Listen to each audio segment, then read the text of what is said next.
नमस्कार, आप देख रहे हैं न्यू इंडिया न्यूज नेटवर्क। मैं नेहा द्विवेदी आपके साथ। वैसे तो हिंदुस्तान की पॉलिटिकल पार्टियां चुनाव आते ही जैसा देश वैसा भेष कर लेती हैं, लेकिन इनको अलगाववाद की ऐसी लत लग गई है कि अब भाषा भी इनको अपनी अलग ही चाहिए। हिंदुस्तान में इंग्लिश जैसे भाषा को तवज्जो दी जाती है। जिस देश में संस्कृत बोलने पढ़ने की परंपरा रही हो, उस देश में आज हिंदी का विरोध हो रहा है। कितनी शर्म की बात है। हिंदी है तो हिंदुस्तान है, हिंदी से हिंदुस्तान का गुरूर है। लेकिन भैया, भारत के ये दो ऐसे राज्य हैं जहां पे हिंदी से इतने ज्यादा ये परेशान है कि अपने राज्य में हिंदी को लाना ही नहीं चाहते हैं। भारत की एकमात्र भाषा जिससे हिंदुस्तान की पहचान होती है, वो आखिर भारत के दो राज्यों में विरोध का सामना क्यों कर रही है? क्या ये सवाल आपके जहन में नहीं आता कि देश एक, लोग एक, भाषा एक, फिर भी सोच इतनी अलग कैसे? दरअसल कुछ दिनों से एक खबर सामने आ रही है कि महाराष्ट्र में राज्य सरकार ने हिंदी भाषा को लेकर लेने के लिए प्रस्ताव जो रखा गया था, जिसमें कहा गया था कि 1 क्लास से 5वीं कक्षा तक हिंदी विषय को पढ़ाया जाएगा और बच्चों को हिंदी के लिए उनको जागरूक किया जाएगा, ताकि बच्चों को भी पता चल सके कि आखिर हिंदी क्या है, हिंदी की समझ क्या है। लेकिन अचानक से 3 लैंग्वेज पॉलिसी का विरोध होने लगा और करने वाले भी हिंदुस्तान के जाने माने चेहरे हैं, महाराष्ट्र के जाने माने चेहरे हैं और पॉलिटिक्स में उनका चेहरा काफी ज्यादा फैमिलियर है। महाराष्ट्र नवनिर्माण सेना पार्टी के मुखिया राज ठाकरे और उनके भाई जो कि यूबीटी के मुखिया उद्धव ठाकरे, दोनों भाइयों की साठगांठ हिंदी भाषा के लिए एकदम एक है। मराठी भक्ति इनकी अचानक से जगी और अचानक से हिंदी भाषा को लेकर इन्होंने 5 जुलाई को राज्य सरकार के खिलाफ आंदोलन करने की धमकी दे दी। आपको बताने चले कि महाराष्ट्र पहला राज्य नहीं है जहां हिंदी का विरोध हो रहा है, बल्कि इससे पहले भी 3 लैंग्वेज पॉलिसी को लेकर तमिलनाडु में बवाल और विरोध हो चुका है। तमिलनाडु सरकार ने इसे लागू करने से पहले ही इनकार करते हुए केंद्र सरकार के खिलाफ मोर्चा खोल दिया था। दक्षिण से लेकर पश्चिम तक 3 लैंग्वेज पॉलिसी सियासत का शिकार हो रही है। दरअसल सरकार ने नई शिक्षा नीति 2020 में जो लैंग्वेज पॉलिसी 3 लैंग्वेज पॉलिसी जरूरी बदलाव के साथ लागू करने का फैसला किया था। इस पॉलिसी में अंग्रेजी को विदेशी भाषा की श्रेणी में रखा गया था। अंग्रेजी भाषा ज्यादातर राज्यों में, ज्यादातर स्कूलों में पहले से ही पढ़ाई जा रही है।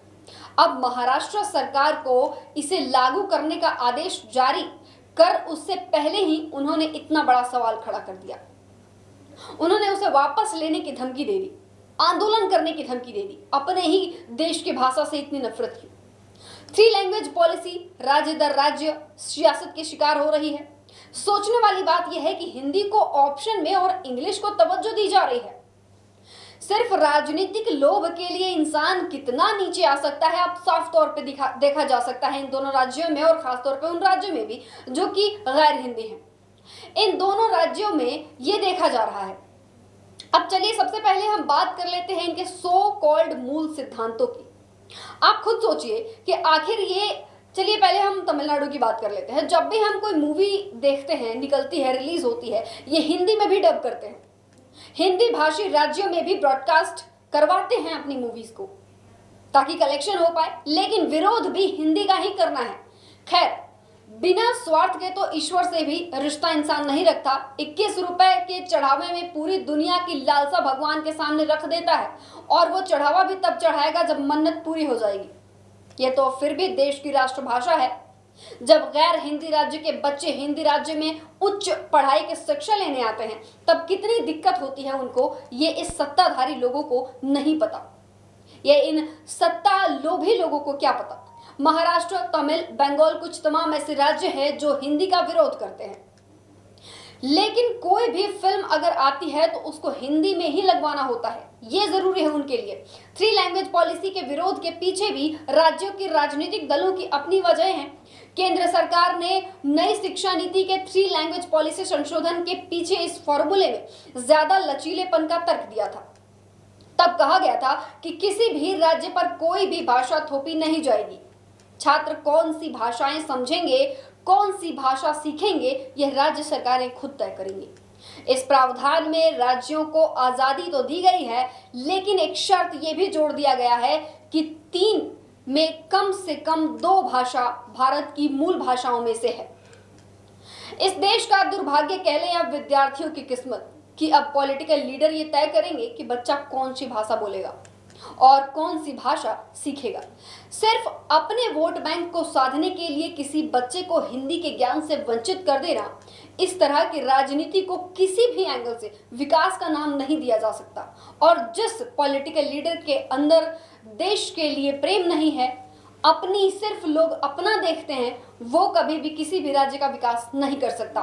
आज महाराष्ट्र में, तमिलनाडु में और तमाम ऐसे राज्यों में जो कि गैर हिंदी हैं, वहां पे हिंदी को बैन किया जा रहा है। सोचने वाली बात है, हिंदुस्तान का मदर टंग है, मातृभाषा है हिंदी, लेकिन इसके बावजूद भी लोग हिंदी बोलने से कतराते हैं।